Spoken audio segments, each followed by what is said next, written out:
শ্বাস রোগ যেটা আমরা একটা চ্যাপ্টার রয়েছে তার মধ্যে 5টা ডিফারেন্স আমরা বলছি, 5 রকমের আমাদের শ্বাস রোগ রয়েছে। তার মধ্যে অ্যাস্তমাকে আমরা কোরিলেট করছি তামাক শ্বাসের সঙ্গে। আর এই টপিকটা আমি এই জন্য নিয়েছি কেন আজকে আমি খড়গপুরে ছিলাম, খড়গপুরে চেম্বার করলাম, মেচেদা চেম্বার করলাম। তো খড়গপুরে একটা এমন কেস দেখলাম, বাচ্চাকে 14 বছর বয়স, তার অ্যালার্জির সমস্যা। এখান থেকে কিন্তু আমরা দেখি যে অনেক পেশেন্ট যখন প্রপার চিকিৎসা পায় না, তখন আলটিমেটলি আস্তে আস্তে সেই পেশেন্টটা কিন্তু অ্যাস্তমার দিকে টার্ন করে যায়।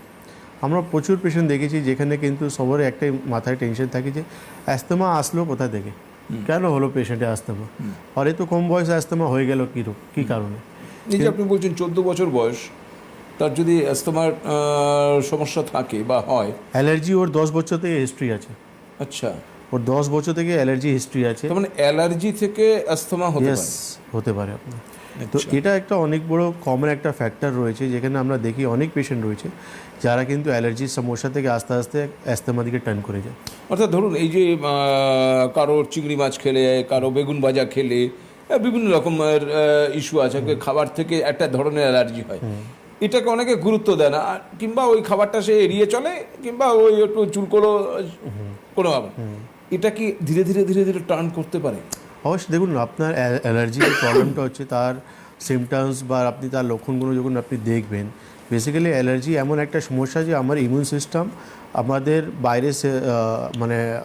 বাইরে যে প্রোডাক্টগুলো রয়েছে, এয়ারে যে ব্যাকটেরিয়া বা ভাইরাসগুলো রয়েছে, আমাদের শরীরের ভিতরে গিয়ে সবসময় আমাদের ইমিউন সিস্টেমের সঙ্গে ফাইট করছে।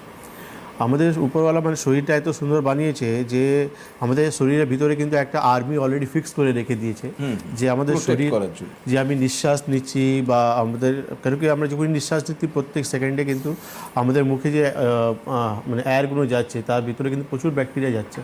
তো ইমিউন সিস্টেম সবসময় ফাইট করছে আমাদের শরীরটাকে ভালো রাখার জন্য। আর আপনি যে পলিউশনের কথা বলেছেন একদমই ঠিক, কিন্তু আজকে আমাদের পলিউশন সিটি যা অবস্থা হয়ে গেছে, পলিউশন প্রচুর মাত্রায় বেড়ে গেছে। এনভায়রনমেন্টে কেমিক্যালে বা এয়ারে কেমিক্যালের সমস্যা অনেক কিছু বেড়ে গেছে। ধুলো থেকেও তো অনেকের অ্যালার্জি আছে, ডাস্ট অ্যালার্জি আমরা বলে থাকি।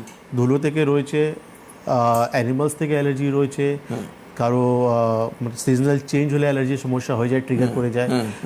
যারা প্রচুর পরিশ্রম করে তাদের কিন্তু অ্যালার্জির সমস্যা হয়ে যায়, এই অ্যাস্তমা ট্রিগার করে যায়। তো কারণ অনেক কিছু রয়েছে, অনেকগুলো কারণের কারণেই কিন্তু এই অ্যাস্তমাটা হতে পারে। আমার প্রশ্ন হচ্ছে যে সময়ের মধ্যে দিয়ে আমরা যাচ্ছি, ধরুন এই যে শীতকাল, এই শীতকালে কি অ্যাস্তমা বাড়ে?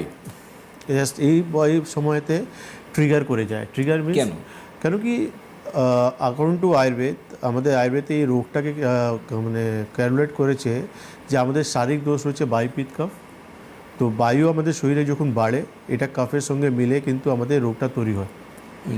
তো ন্যাচারালি তো একটা ঠান্ডা যখনই বাড়বে, আলটিমেটলি কনজেশন আমাদের বাড়বে।